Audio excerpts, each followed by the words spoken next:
Hi everybody and welcome. We're glad to welcome you today to see Jake the Bottle Guy. We had him here a couple of years ago and we were just so impressed with his knowledge and his presentation that we invited him back. This is one of our first live audiences, so those of you who might be watching this on Facebook, we invite you to come to the next program that we have. In person, it will be Dolores Hydock on May 17th, I believe. I may have that date wrong, but it's the Tuesday at 2 o'clock. We'll invite you back to see Dolores Hydock.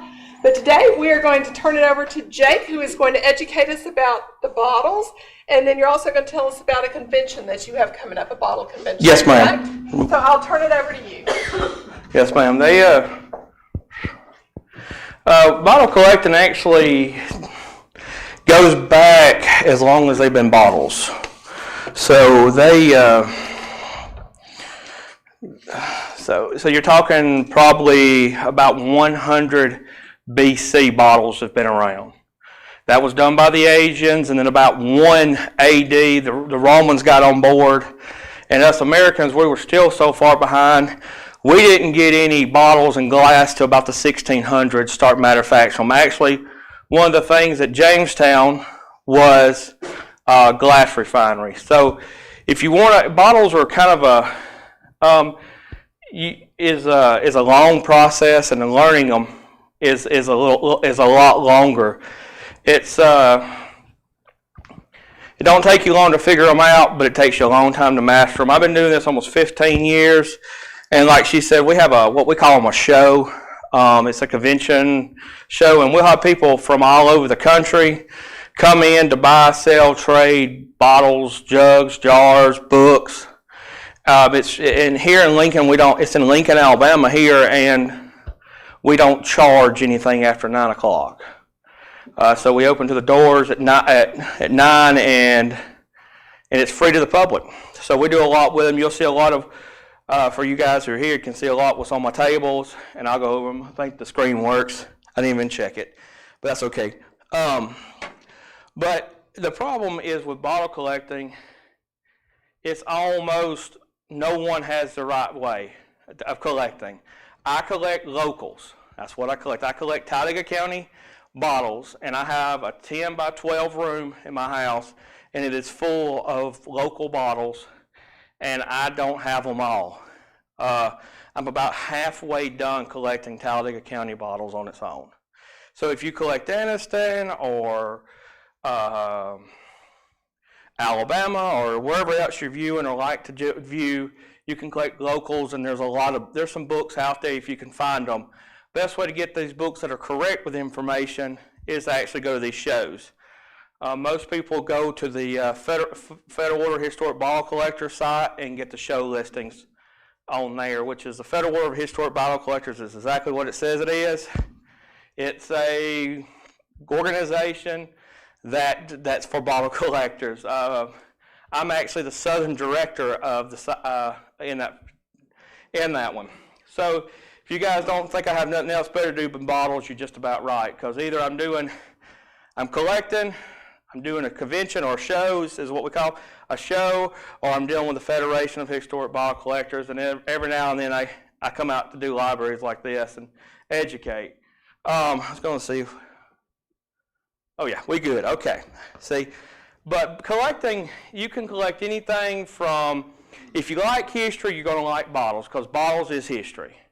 And that's what a lot of people ask me, what do you collect and why you collect it? I started collecting because I needed something to ease my nerves. I figured it was easier to collect bottles than to be in it. So, yeah. So I started collecting them and figuring them out. I was walking. So, and picking them up, I was picking them up off the side of the road. How expensive is that? I was picking them up off the side of the road. And a lot of times you'll find bottles like this one. This is a no deposit bottle. Let's see here, I can get this. There we go. No deposit bottle cut from the 60s. It's a Mountain Dew. Believe it or not, they are actually, I think that one's a common one, but these right here can go up to about $300, and they were done in the 60s and 70s. So you can find, the old saying, one man's treasure is another man's treasure. That is exactly right for bottle collecting. But like I was telling you, that bottles have been around pretty much as long as we've had pretty much written time. So if you like Civil War, they're Civil War bottles. If you like the Roman Empire, they're Roman bottles. You can actually go through, if you wanted one that was from the time frame that Jesus walked the earth, you could get a bottle that he might have touched through time. Because he was around during about 20 AD. So there were always bottles around here. As I said, from about the 1600s, from the first white settlers, all the way up to today, you can get bottles.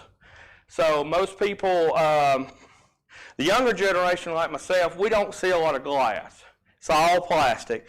The older generations, they actually did. They got the bottles, they took them, and they reused them. So us recycling at my age, the young guys recycling, is actually something our ancestors done in long in advance.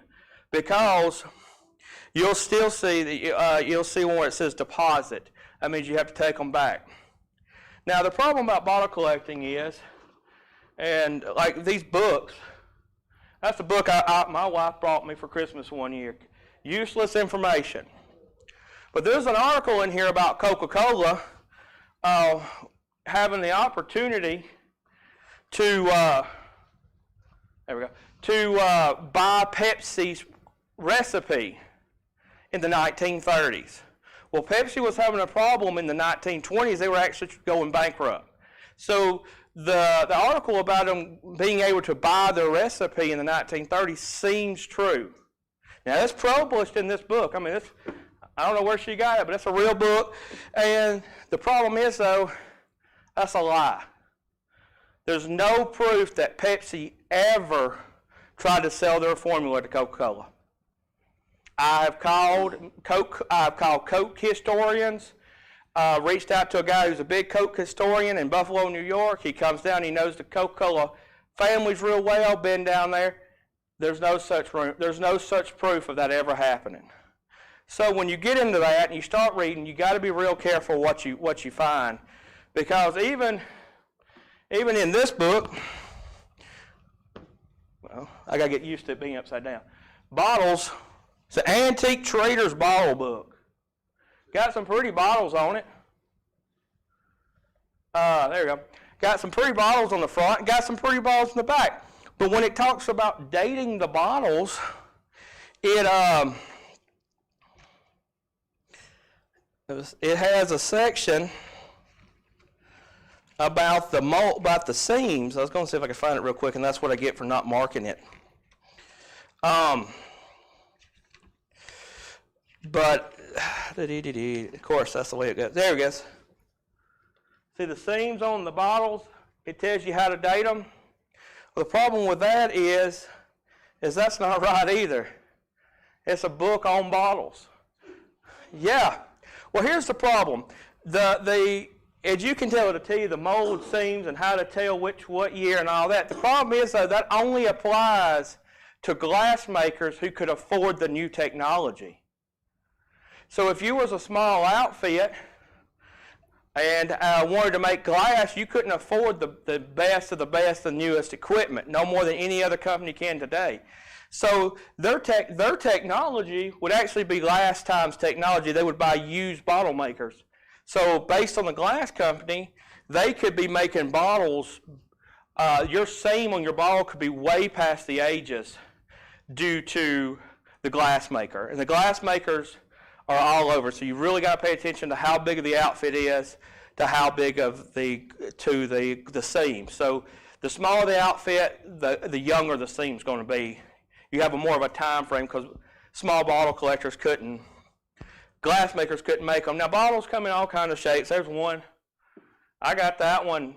Actually, I stopped to help on my truck, my service truck, and the guy said, "Hey, you know anything about bottles?" I said, "Yeah, I'm a bottle collector." He said, "Here you go. Here's a bottle I found." That's actually off my service truck. He found it in Birmingham laying concrete. Turn of the century, not too terribly old, probably early 1900s. But I mean, it came to my collection for this display like that. So, but if you like bottles, bottles are, as I said, it's all each on its own. Everybody calls me, well, what is this worth? Well, it may not be worth nothing to me because I don't collect that. So here we go. Here's a good example of what it's worth. That right there is a bottle from my hometown. It's called a Sylacauga Grapeco. Now, Grapeco was originally invented in Louisiana, and then they went bankrupt, and Birmingham bought the copyright. And Birmingham still owns the copyright to Grapeco soda. Now, that bottle, when I first started bottle collecting, was about a $15, $20 bottle. About 6 years ago, that was a $10 bottle. Now, that's about a $50 bottle. From Sylacauga Grapeco. It has to be this style with the 1921 patent date on the bottom.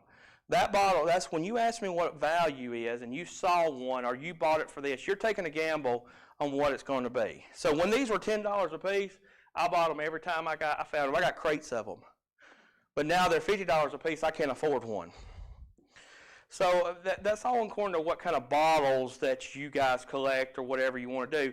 So that's why I try to bring a genre of them. Like here's a milk bottle with Powerpuff Girls on it.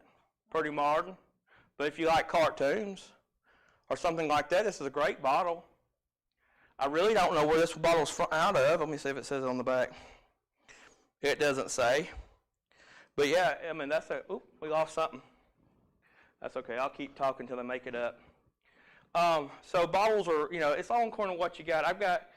We got some that are Smile, and we got some of that. But a lot of times people think old collectible bottles and money. And people will buy money, want ones. I understand that. But because of the generation thing and the lack, bottles are a great way to get started at any age or any expense. You can collect bottle caps, and I had a bag of them somewhere. You know, just standard old Crown bottle caps.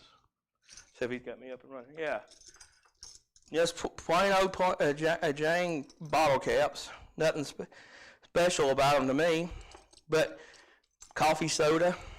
And there's actually, it's a real cheap, if you was getting something, you want to do something that was kind of unique and didn't want to take up a lot of room, bottle caps are great. The great thing about bottle caps is bottle caps actually has their own organization.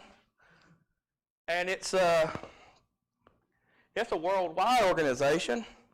There we go. And that's their magazine. You can actually join them for like $5 a year and become belong to an organization for just bottle caps. Just these Crown bottle caps. That's how, just in that genre alone, you can get that. Now, if you like more expensive bottles, in my opinion, I don't collect them. They're older. This is from the Federation of Historic Bottle Collectors, and it's bottles and extras. That actually, as you can tell on the cover, they tend to focus on a lot of the older ones, the bitters, the grenades, and all that. And it's a really good book. Like I said, I'm the president. I'm the regional of the South of this organization. So if you like them, there's a magazine and a membership for you. If you're like me, I like sodas. I've grown up in the South, and sodas is king here. Birmingham is the soda capital of the world. So I belong also to the soda collectors.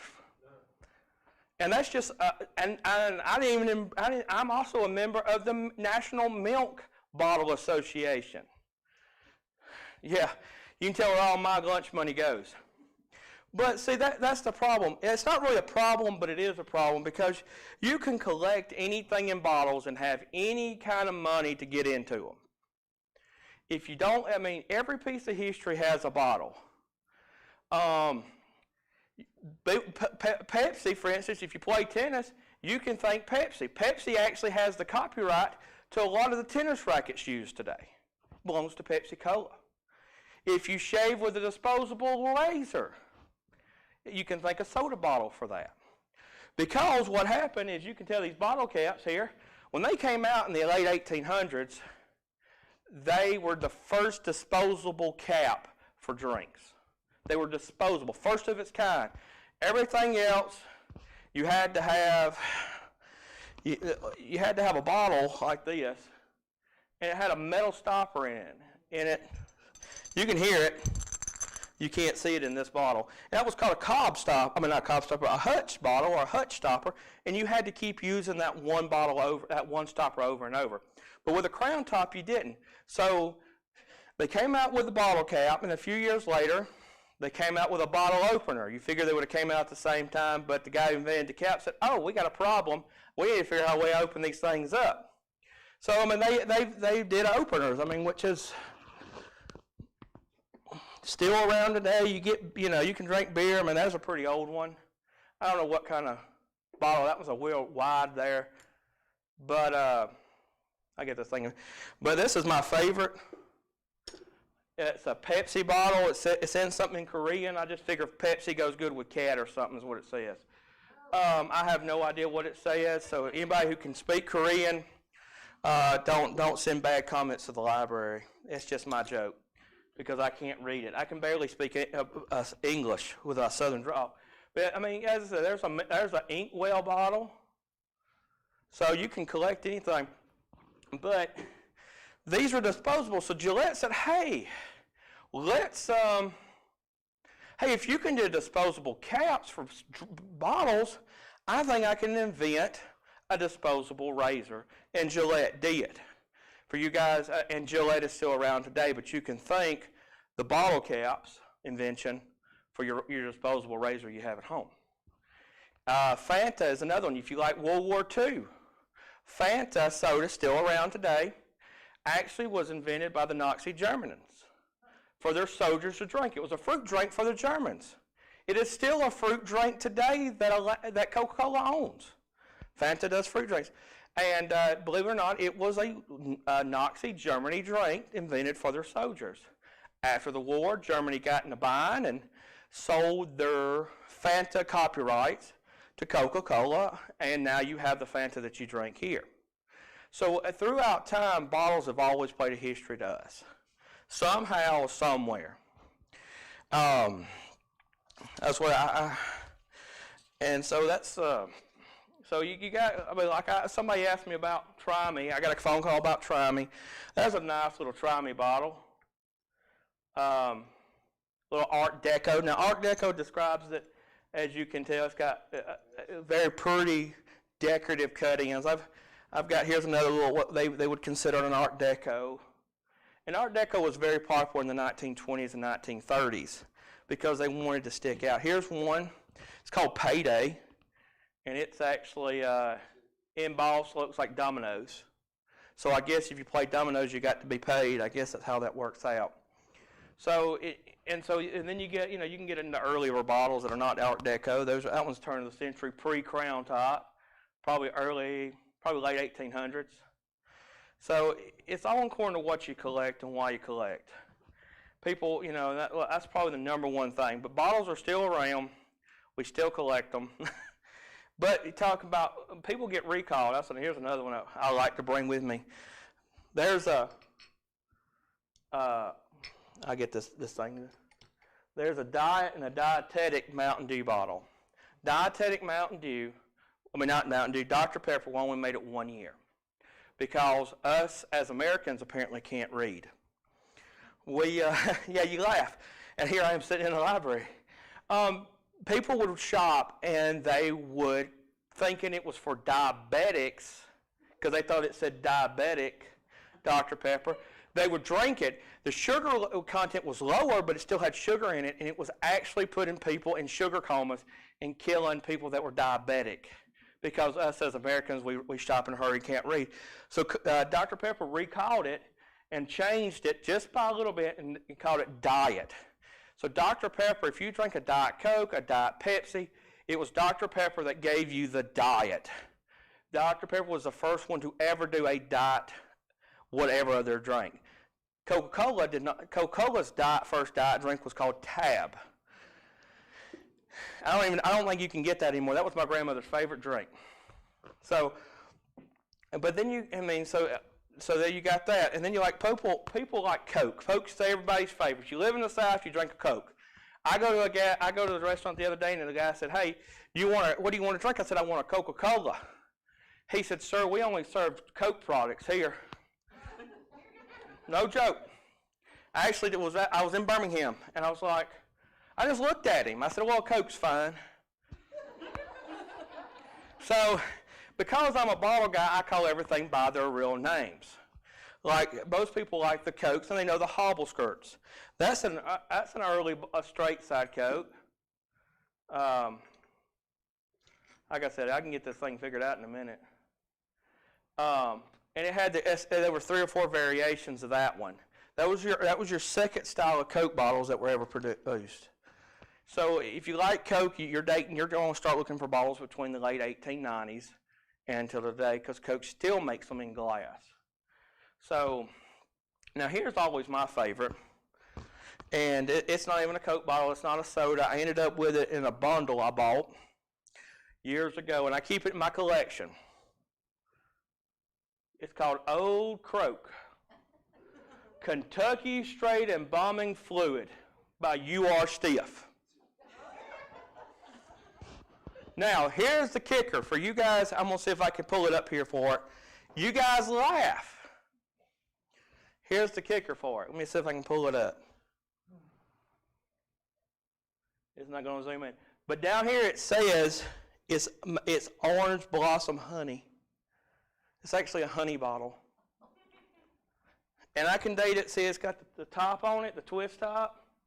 So I can date this bottle because twist top didn't come around to the 60s. That was this style. So I can date this bottle around the 60s. So whoever done this bottle, it was apparently a joke. Because there's no, I thought it was it's got a 3/4 pint on the back of it.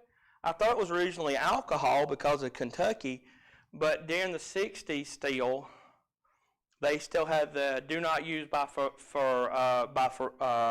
law on them.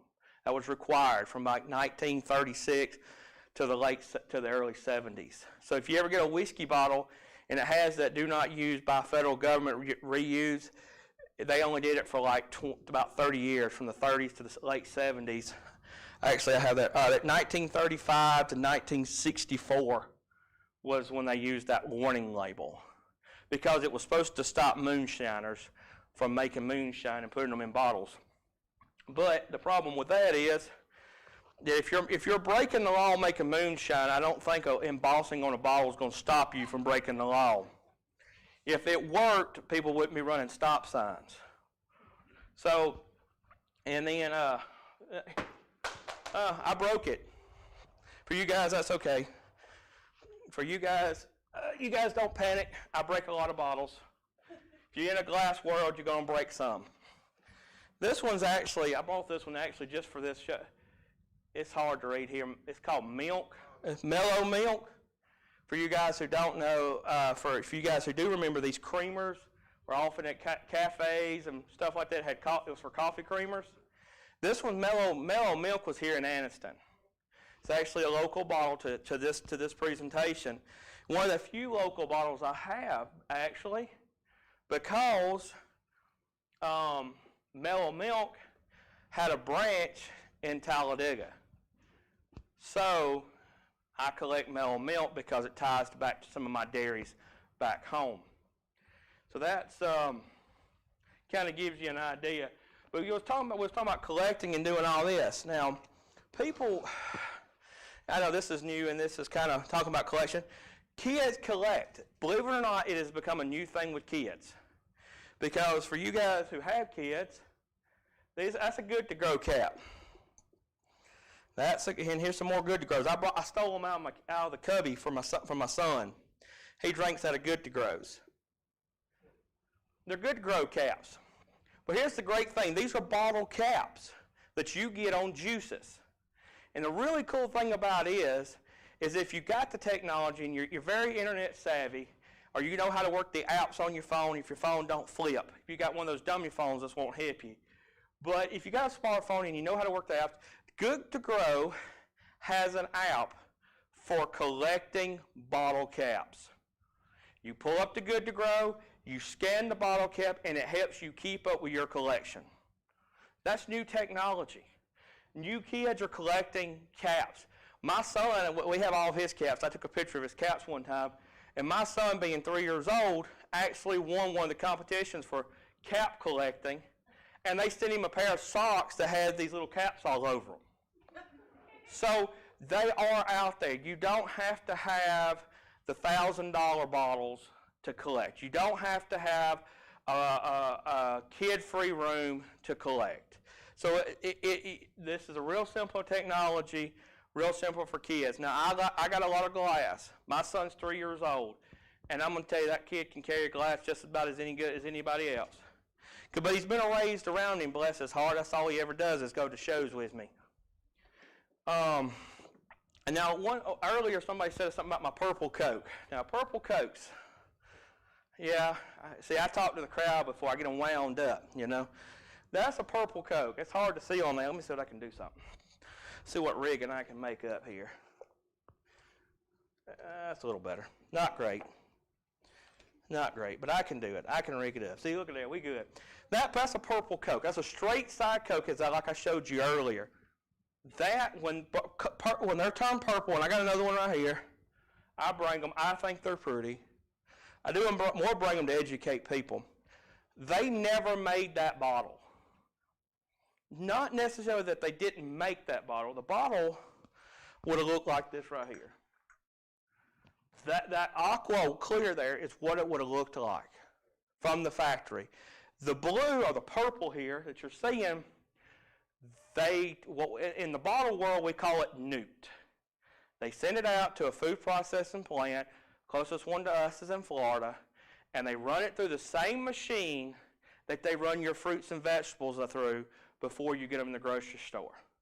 And it makes them turn, some of the older ones that have magnesium in it, it makes them turn purple, that dark, rich purple. Now, if you ever find a light purple, very like a powder purple, that is the sun doing it, like the sun, like outside sun, and they're going to be a light powder purple. But these dark purples are always newt. And that's the term. So they're not real, but they're not fake either. Someone's altered the colors. And this has actually been a very big problem with starting to become glass insulators as well. I'm not a member of the Insulators Organization, not yet, but I do talk to guys who are, and they say it's becoming more and more rapid in the insulator world now.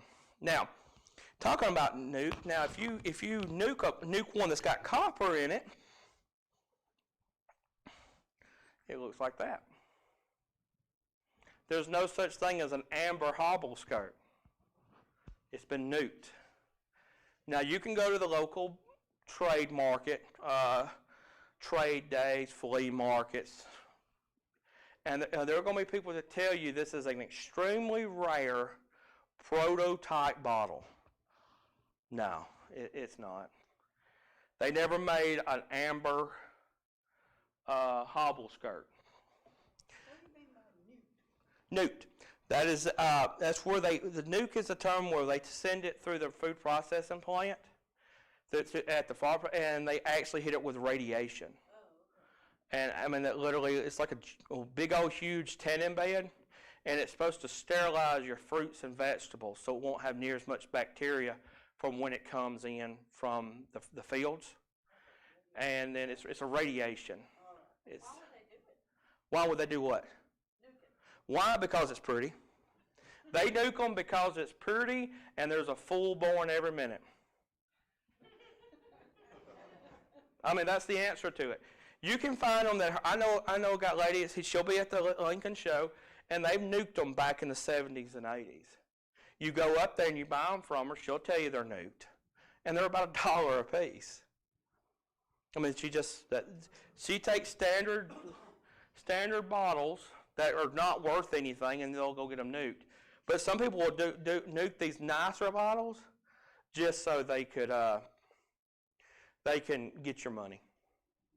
I mean, because you can get online. This one right here, I think I saw one of this one online as a rare amber hobble skirt. I think I saw it on eBay the other day for like $200. And that thing's from Alexander City. If you want one that's not nuked in the small letters like this, come by the house or tell me and I'll bring you some to the show free of charge. Just bring a 5-gallon bucket. I've got that many of them. Yes, my yard has got bottles everywhere. My shed's got bottles. My mudroom's got bottles. My office has got bottles. My truck, my Jeep has got bottles. My work truck's got bottles. So there's bottles, and I can just about set you up real well. But bottles are always in our lives. Like here's a neat one talking about different ones. Talking about life. There's a life beveraging. So I guess bottle collectors need to get a life. Here's actually a really cool one. See if I can get it. I'm working on it. You guys be patient with me. This technology whoops me down. That's actually a baby bottle. Probably, I mean, it's an early baby bottle, and they still make glass baby bottles. You can still give them to your kids or grandkids or whatever. But that's actually a baby bottle that, actually I think I found that one in a ditch bottle hunting in Talladega. So, I mean, it's on corny. If you own a nursery or whatever, you can always collect anything. Here's some little medicine bottles. That's a metal medicine jar, probably from the 60s. Here's one that's, people always like these now, is poison bottles. It's hard to tell that one, isn't it? Well, for you guys who can't read it, I'm sorry. But for poison bottles, and poison bottles always had ribs on them because poison, I don't know what we were thinking as humans, but we would put our poison bottles and our medicine bottles on the same table next to our bed. This is pre-power, so we didn't have any power. So they would take them and put their poison bottles and their medicine bottles by the side of their bed, and because of so the poison, people who did poison bottles said, all right, look, people got to quit killing themselves. So we're going to put ribs on them. So if you reach in the dark, you can tell a rib bottle is going to be poison and you won't actually think it's an aspirin. I mean, literally, that's actually how that came to be. So it's a lot of things come into bottle worlds because, well, I'm going to be honest with you, we're just not real smart sometimes. Now here's a neat one that's kind of a prototype, very short-lived in the 60s and 70s. And that's a no deposit, no return Dr. Pepper bottle. But if you look at the top, it's a very small mouth. By that time, we was already to the large crown tops like we used, like I showed you earlier. So that was a very short-lived, it's a kind of Art Deco bottle. Real pretty, you don't see that one often. So it's all in corner what you want to collect. Here's one that most people want to argue about as well, being a soda collector. There's a Gatorade soda. Gatorade soda. It was done by Royal Crown. And it was a soda for active people. Royal Crown, RC, what most people call it these days, RC. And that's actually a Royal Cola. This predates, this is in the 60s, and this is not like the Gatorade we drink today. Gatorade we drink today is a fruit drink, and it's said to come from Florida, but I don't know. I've never researched fruit drinks like the little sports drinks. So they are a Gatorade soda. So if you collect anything, here's one. I actually was buying and selling some Hot Wheels, and there's a spirits bottle. It's kind of large in size, kind of early on. Bottle cap. Guy said, hey, you collect bottles, right? Because he saw my Facebook page. I said, yeah. He said, here's this bottle we've had a long time. So, I mean, it's another free bottle. I like free. I don't collect them. A lot of them don't fit my collection, but they are free. So you can always collect anything. And here's a neat one. Bud wine. Bud wine was bottled. It's a national brand back in the day, and unfortunately, it used to be called blood wine, B-L-U-D wine instead of B-U-D. But as we would call them Karens today, a group of people got together and complained that blood wine soda did not have any blood in the soda, and it was false advertisement. So they either needed to add blood to the soda or change the name. Chris Downs, yeah. Okay, yes. Chris Downs is another good ball collector. He's been around a long time. Well, he's my age, but his family's been collecting a long time. And I think he, if he knows, he's one of my guys I turn to. If I don't know, a guy named Chris Downs in Albertville is a good collector. So, but yeah, blood wine, it was bottled at Talladega and a couple other, just national. But I didn't know it was in Piedmont. And he thinks there was a related company, or maybe that one morphed into a bottle company named Gimme. Gimme? NME. You heard of that? I'm not. I know of the Give Me brand, but I don't know of the relation. Yeah, Chris wasn't 100% sure, but he thinks there are some documentation that he hasn't put his hands on yet, saying it went from Bud Wine to Gimme, or that Bud Wine brought Gimme underneath it. I got you. A related company. I got you. Kind of. I'm trying to think who bought. Trying to think who else bought like that. They kind of Buffalo Rock was like that. Buffalo Rock. It used to be Alabama Beveraging Company, and it was Buffalo Rock was such a big hit they actually changed the name to Buffalo Rock, and that's spelled Buffalo Rock today. So yeah, something like that. I could see it happening. But yeah, she's talking about Chris Downs. Chris Downs will be at the show in June. A guy named Dennis Smith. He's kind of a big history dude. He specializes in a lot of Birmingham, and he'll be there. Those are the two guys that'll be there. I know. And Tom Lyons, as some of you guys heard me talk to about earlier, he's a big collector, and he's wrote a book. It's been long out of print, but they'll all be at the show. These guys are great history. They care about the history. They don't really necessarily care about the value. And these are the guys I like to hang around because I'd rather learn the history, and the value is second to me. Now, some people, we call them brokers, is that they'll buy a bottle strictly to try to make money off of it. There's a guy that I talked to the other day, and that's actually what he took. He quit. I don't know if he quit his job or lost his job, but that's actually what he's trying to make a living doing, is buying and selling bottles. I don't know how well that's working out for him, but apparently he knows something he's apparently got a bigger selling outfit than I got, because I only make a couple $100 if I'm lucky a month, buying and selling bottles. I talked to one guy in a meeting I had through the Federation. He's like, yeah, I only average about $4,000 a month in bottle spending.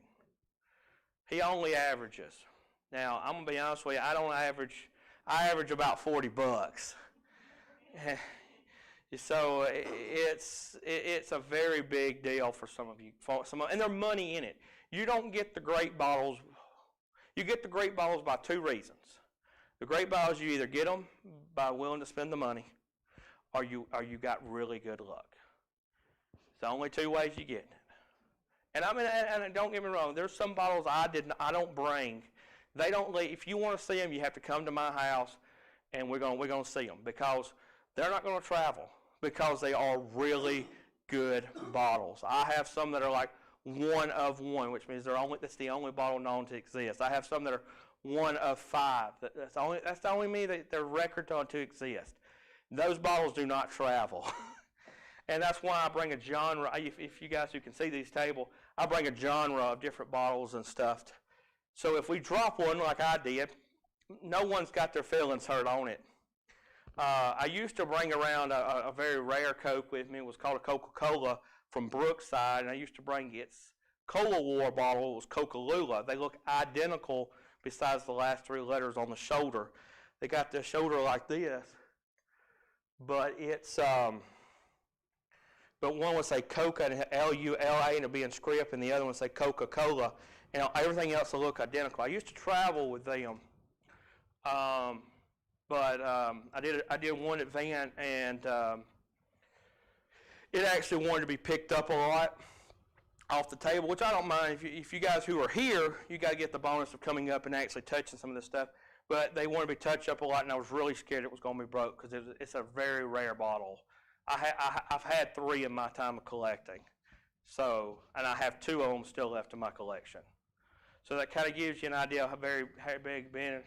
But bottle collecting, like I said, been around. I found this book online This is kind of a neat little one. Very Amateur Guide to Bottle Collecting. It's actually not a bad book. Written in about the 70s, and I think I bought it online for like $2. I mean, ship it and all, it was like $2. So some of these old books are still out there, and they're always really good.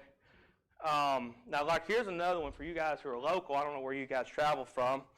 This one's out of print, but Dennis Smith is the guy who wrote it. It's actually a book on, as I said, this little, on Anniston bottlers. It actually covers Jacksonville, Oxford, and Piedmont. So you guys don't think I know it all about bottles. If you call me and ask me a bottle, a lot of times you're going to hear me, give me a minute, I got to look it up.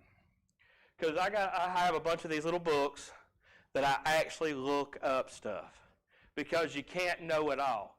You have a better chance of baptizing a cat than knowing what it is about bottles. You can only have a pretty good guideline, and a lot of it's not written down. If you want to know about bottles, this right here, this is my attempt. I brought it with me just to prove a point for a lot of you guys who collect bottles. And this is not a hobby that people, if you want to know it all, because you're never going to. It's nothing personal to anybody.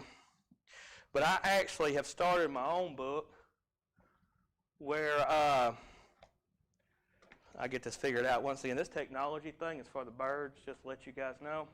Yeah, probably upside down for everybody. Let's see. I got to remember how this works. There we go. Well, then you get in the flat. There we go. Hey, we're cooking with peanut oil now. But for you guys who can't see, you guys are only seeing the screen. For you guys who are here, you guys can see my binder.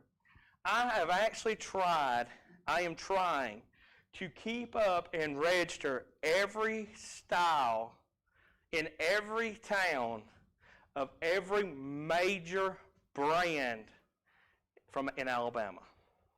That means I'm trying to go 7-Up players, Coca-Cola, Pepsi-Cola, Try-Me's, Blood Wines, Cheerio Colas, RC's, just to name a few. So if someone asks about a variation, the only variations, if you don't know for certain, the only other person who has a book and who is only probably the most stupidest man alive is me, where I'm trying to do this. So as you can tell, this one's 7-Up ACLs. That's applied colored labels. That's what ACL stands for. That's just them. That's not counting the embossed ones, which is where the letters stick out. And you can see, let's see, there's one from Cheerio Cola, Alabama, the Cheerios. And and I got pages of them, and that's script, slant script, block scripts, slant 6 ounces to twist.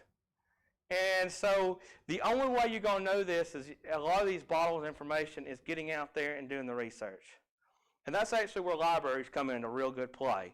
A lot of them do have a lot of what in their vertical files. And I know this library here has a huge vertical file system. They call it the Alabama room. And they have been many a times, they don't know it, but many a times they have asked me to leave because no one's there. But everybody has gone from the library but me, and I'm sitting up in the Alabama room by myself. And I remember that they're like, "Sir, we've already locked up. Can you please get your stuff ready and leave?" And so they've done it. They just didn't know who I was before I came here. And they would ask me, and they were not mean. They only probably been closed 30 minutes. And they said, "There's Gayolas. That's a brand, very popular brand back in the day, and it was called the Happy Drink. And as you can tell, I got an error here that's carbon healed twice. I got to figure out which one I messed up. Which one I got to go back in my records and see which one was which. Because I think one's so I'll have to see why I messed up. But as you can tell, that one's got all the cities. And what I do is actually when I go to shows, I carry around a notepad and I know what brands I'm looking for, and I try to. I actually have this binder a lot of times when I go, and I'll actually start marking stuff. That's probably why there's an error on there. So that's kind of what, as I said, there's Grapicos, ACLs. So, I mean, it's, I even keep up with the errors if there's an error one. Well, the town misspelled. So a lot of times when you're bottle collecting, the only research you have is notes. And for my house, I actually have a 2-drawer filing cabinet full of notes. And I got a shelf about 6 foot long of books. Now, was Chris ran to his computer when I was talking to him and said, I've got to check the database. Is there a Bible database? No, that's his. Okay. That's his database. Once again, I'm old school. I keep everything pen and pencil. But Chris Downs has his on a computer program. Rick Messer, he's an Alabama milk bottle guru, and all of his is on a computer program that he can pull up on his phone at any given time. Now, Chris may also have a database of newspapers because he was sending me clips of newspaper articles showing me what used to be where and stories about the bottle company. One had a grand opening. Yes, ma'am. Now I don't know how his is done on that one. Personally, I get all my old research on my newspapers. I use newspapers.com. I use a membership. I pay for the membership, and that's what I use. And you print them off. It's a real nice program if you like to do research. And I wouldn't be surprised if the library here doesn't have access to that. A lot of these larger libraries have a membership to the newspapers.com. And you can go in there and research newspapers from all over the world. And so there are a lot of bottle collectors. It's become very popular in the bottle collecting world now. Instead of going to the library and hoping that they have microfilm of the old newspapers. A lot of libraries that I go to no longer have microfilm. They throw them away. Old technology, and they throw them away. I have been to some libraries that don't have vertical files anymore. They throw them away. So if you got a library like this one I don't, not 100% sure they got microfilm, but yeah, they do have, she's over here shaking her head. She does have microfilm, and they do have vertical files. They're becoming one of the last. And I hate to say this to you on a bottle collector, and I'm not trying to promote just this library, but if they got them, we got to use them. Because if they're not, they're not going to find the money to justify keeping them. And all that history is gone, and we'll have to turn to places like newspapers.com to access them. Yeah, the newspaper company several years back, maybe 20 years ago, started buying microfilm. I got you. And changed it from newspapers to digital databases. I got you.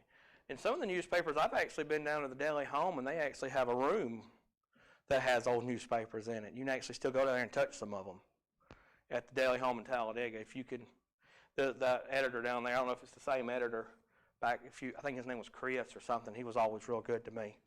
Let me come in and he was real friendly. So there's a lot of connections out there that, and each bottle collector has its own way of keeping data. There was one guy who drew every bottle. He hand drew every bottle in his collection, or every bottle that he needed for his collection. We're talking pre-cell phone cameras. Older gentleman, he would actually hand draw every bottle with the dimensions. He actually kept a tape measure with him, and he would write down the dimensions and hand draw it while sitting at the shows. So everybody's database is everybody's files are a little different based on how we do it. But the only problem is none of it's networked. My research does not get networked to anybody else. It all sits at home, unless someone calls and wants to know something. And then we all try to compile as much as we can, or if we're all a bunch of bottle collectors over there discussing or arguing, however you want to look at it, they all are. Then we start comparing notes. But a lot of that just kind of keeps in our home, and so we wait till somebody calls us, and a lot of them, be honest with you, a lot of people don't call, don't ask. As I said, Lincoln's one of 3 shows left in the state. And there are only one bottle club left in the state, and it's in Mobile, where it's a dying thing. I mean, the way it used to be. So that's why I tell people, come to the show. I need foot traffic. I need you to come and fellowship with me, because I need foot traffic from my vendors to say they're worth coming back to. And you guys may find some really cool stuff. Yes, ma'am. It's an annual bottle show. We have ours once a year. And this year it's in June. It's once a year event. Like this year, we got guys coming up from all over the country. Last year we didn't. Most of them were local folk. due to COVID. Me being stubborn, I did not shut the show down last year. I was the only show that did not shut, one of the only shows in the South that didn't shut down. But that's because I'm a stubborn kind of guy. But yeah, Mobile has one. Mobile, Alabama, and Fayette, Alabama are the only 3 shows left. Did you, ma'am, did you? No? Okay. I'm trying to cover everybody. But yeah, but some of the quick things I'll let you guys kind of go over and I'll answer a few more questions. I actually wrote some of this stuff down. Well, I thought I did. Talking about, we've already covered. If, I actually want to call some of you guys really cool facts that most of you guys don't know. Each drink is supposed to be drank at a different temperature. Most people don't know that. Pepsi is actually, by Pepsi Cola, the company, says their drink is supposed to be served at 42 degrees Fahrenheit. That's actually the ideal temperature for Pepsi. Coke, on the other hand, is supposed to be served at 34 degrees Fahrenheit. It's a lot colder drink. Water, I did some research just to compare notes. Water is supposed to be best for your body at 55. And milk is supposed to be served at 35 degrees to drink. Regular sweet milk, or well, I guess they don't call it sweet milk anymore. They call it yeah. So for some of those young whippersnappers out there, what is that? It's pasteurized. The red milk, the 2%. Yeah, my wife says I have an old soul and I talk like it. So for you guys who don't know, sweet milk is what you get. You put it in your cereal. So I'm sorry for you guys who don't know. I was so sorry about that term. Now I did find out though that Dr. Pepper is actually by the Dr. Pepper company when it was Dr. Pepper.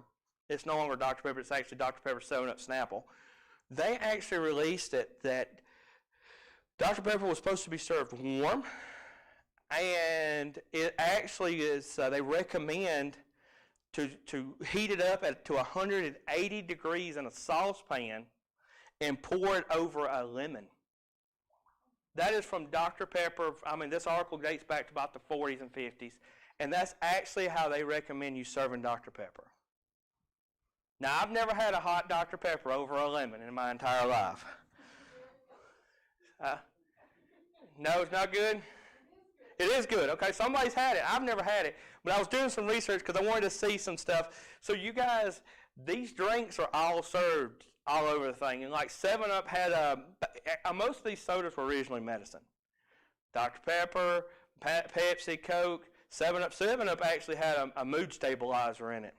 That's actually what was supposed to do is help your mood stabilize. So everything you drink that's old sodas in America always had a medical purpose. And then in the 60s, like Mountain Dew, there's a Mountain Dew bottle from the 60s. This bottle was, a lot of people refer to it as a mixer. When back in the 60s, a lot of women still stayed at home, and the husband would get off of work, and she would fix them a drink, and he would have business company over. And that was, so if you don't believe me, watch I Dream of Jeannie, all them, I've Loved Lucy, what was it, Bewitched, that was another one at that time. And you'll see where they actually made the drinks for the husband when he got home. And a lot of people say that a lot of these 60s drinks were designed to be served with alcohol as a mixer. So that kind of gives you an idea. I know I'm getting ready. I'm having to watch my time like a Baptist preacher here. I'm seeing it. I think I've covered everything for you guys, but I've been doing a lot of questions, so I'm trying to work it on. Yes, ma'am. Why don't you tell a little bit about where you go to look for bottles at? Okay. Where I go to look from bottles? The answer is anywhere. I actually look in ditches, creeks. You can hunt them anywhere. So you can go looking in ditches, creeks, barns, old houses, old job sites. If you're brave enough, you can dig into previes. For you guys in the South who don't know what a privy is, that's an outhouse. That is an outhouse. And believe it or not, outhouses produce bottles. Because that's when you were done with your outhouse and it was no longer functional and you was getting ready to move it, they would dump their trash in the outhouse to fill in the hole. So you would then go pull the records for the old taxes and find where the outhouses were, and you would dig, 8, 10 feet in the ground sometimes. You'd actually dig your own grave. In hopes that the people who lived there were rich enough to actually own a soda bottle or a bottle of any kind, because it was high. And so you did that. We looked for old bottle dumps. Bottlers actually had their own dump. Back in the day, you didn't have the city dump. So bottlers would have their own dumps, and that's where they would dump their trash. And so you do the research, back to pulling research and reading, and you'd go out there and then you'd go dig. You dig for dumps. I talked to a guy in Georgia right now. He's digging a bottle dump, and he's doing it with a backhoe. He actually rented a backhoe for a week to get down deep enough to where the bottles were. So if you, now me, I don't get that extreme. I don't got time to go. I don't got the money to rent a backhoe. Now, if someone wants to donate me one for a weekend, I got a couple places I'd love to go. But the thing is, and a lot of times, like the city dumps change and they move. So you'll learn where those are. Sometimes you can dig on them, and sometimes you have to wait till the city comes in and starts digging a new water line or something through where the dump used to be, and get there after the construction guys are gone, so you don't get on no trespassing, and pick up and go through the dirt that they've dug up. And that has been, well, I live in Talladega. Me and the police department kind of come to an understanding. They see me out where I'm not supposed to be. They just ask me to leave, and I get to keep all the bottles I have in my pocket, but I do have to leave. That's usually the policy for Talladega City. Sylacauga City, I go out there, and they've never said anything to me, but Talladega City, they do watch it a little stricter, so they do say, hey, look, we know who you are, bottle guy, bottle dude, whatever they call me, and look, I said, can I keep what I found? Yes, but you got to get off property. And I said, okay. So you'll see me walking around with buckets of bottles, and the police with all the lights on behind my car. So they know my car, which is sad. I'll put it this way. When I hunt ditches, I hunt them on the side of the road, state right away. And one day I broke down, and I was trying to walk home. And the guy passed me. Didn't say nothing about it. I waved, trying to get his attention. He waved and kept going. And I got home, and I was throwing a fit. I was like, all these people passed me and didn't say a word. Well, I met up with him like the day later. He's like, man, he said, did you find anything good yesterday? I said, what? He's like, yeah, I saw you out there walking for bottles. I said, no, my truck broke down and I was walking home. So you got to be real careful with stuff like that, because people do get missed in translation. But, a lot of old buildings still have them. You can find them in walls.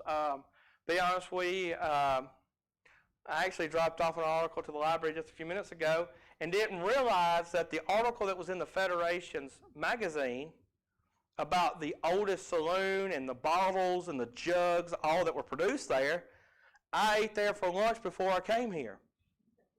Now, I'm telling you, if I would have knew that, I would have been trying to find somewhere I could sit off by myself to see if I could see inside those walls and see if they still had bottles, jugs, and jars in those walls.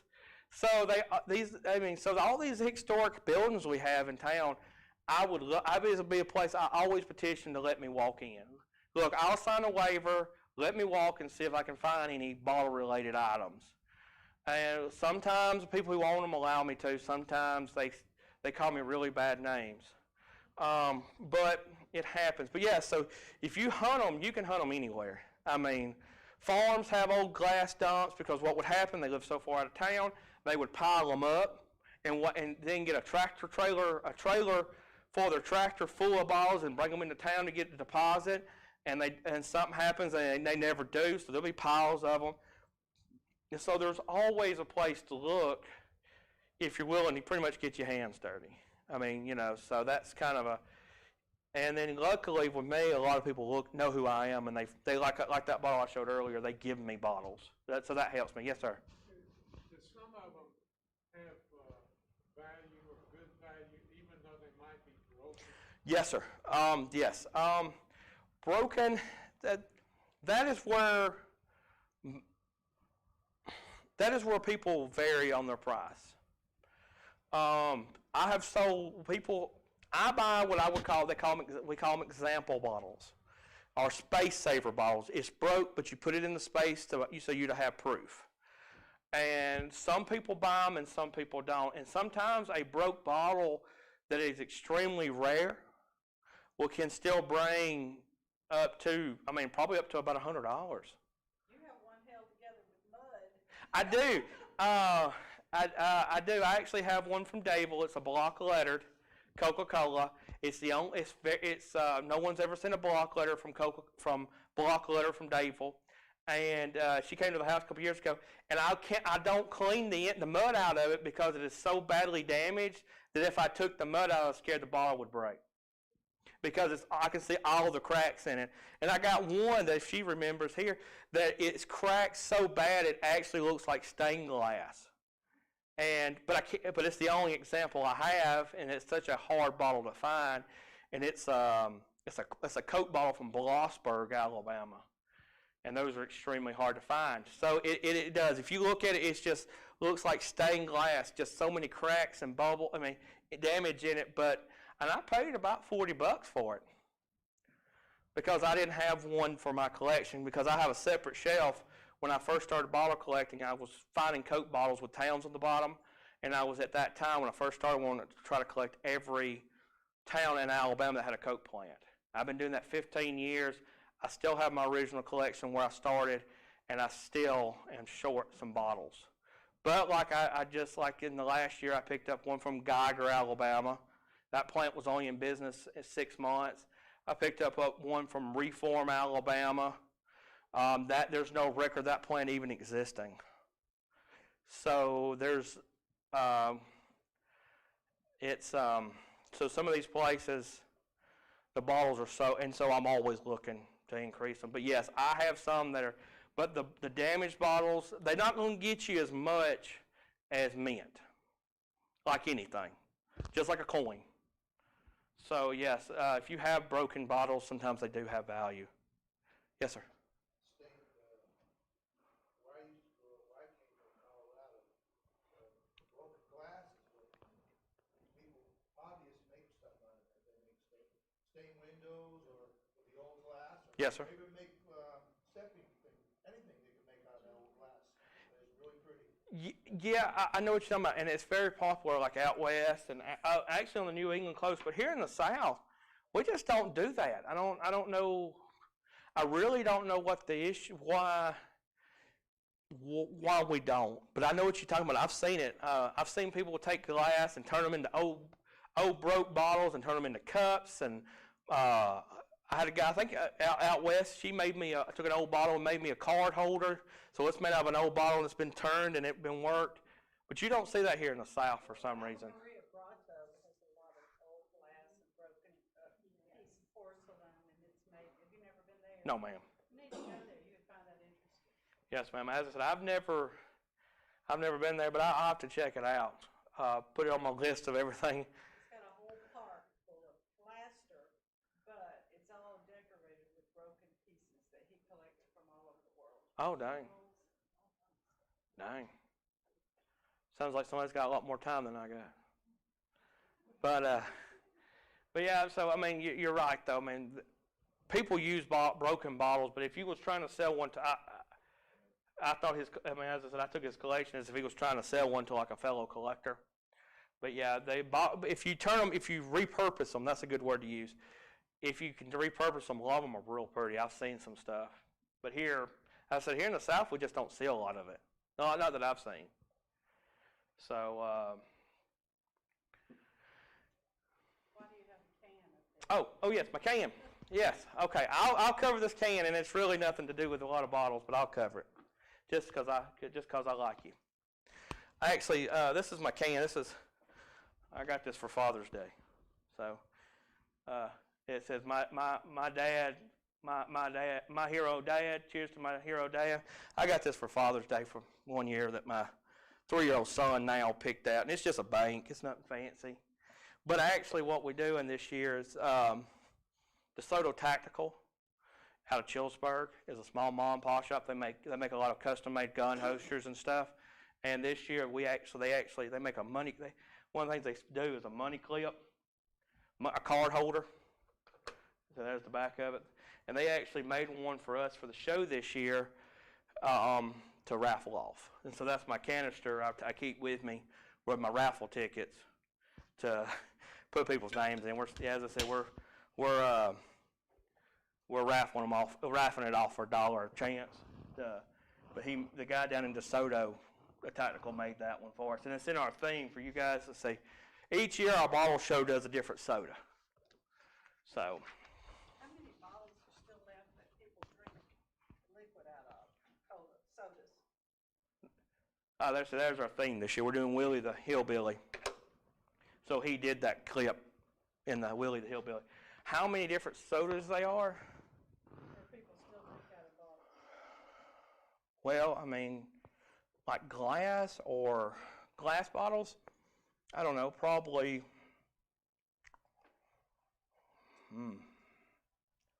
thousands. Yeah, because, I mean, just for this is one. That's a cob stopper. I should have covered that a minute ago. That's a cob stopper. It's got the little marble in it. Been in the 1800s, and it uses a marble to stop the carbonation from getting out. But this one here is a Japanese bottle. And I actually got this one this is a cob stopper, and I actually got this particular glass bottle at the Chinese place in Pell City. Like a year ago, right before COVID. So, and that's just one of the many drinks that they had in this style bottle. So, I mean, as I said, that's and it's here. I got it at a Chinese place.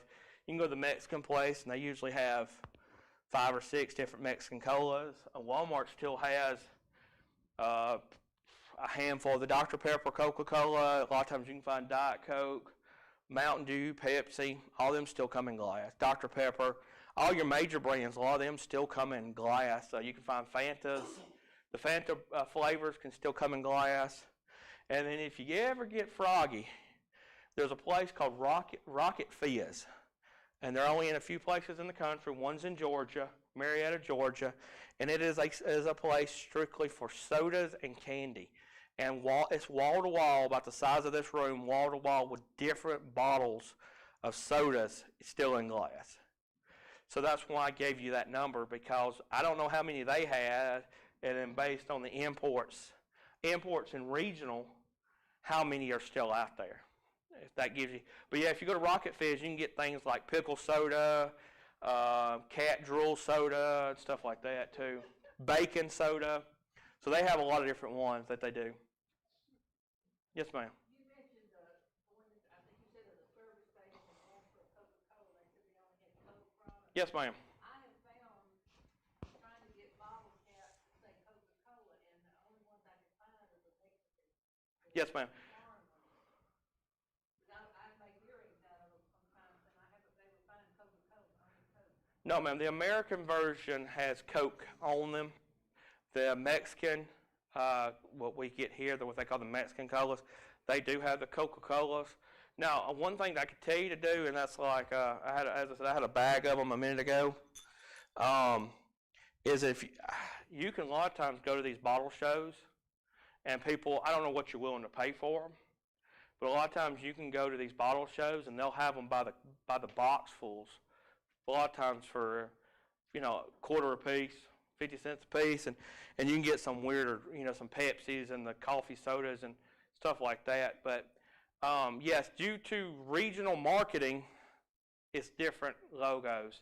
Kind of off subject, kind of like the Nova.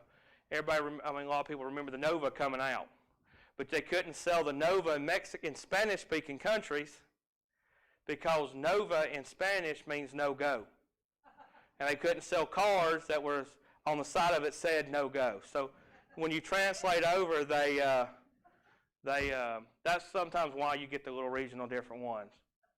So I'm gonna call it an end to this, and if you guys have any questions, I'll cover you after one. All I wanted to know was, what are the most expensive bottles that you've seen at any shows? Really high dollar bottles? I saw a Talladega water bottle, and it was at the Lincoln Bottle Show about 3 years ago, and I think it sold for like $36,000. Yeah, he actually had to put a lien on his house to buy that one. Jake, thank you Yes, so much ma'am. for being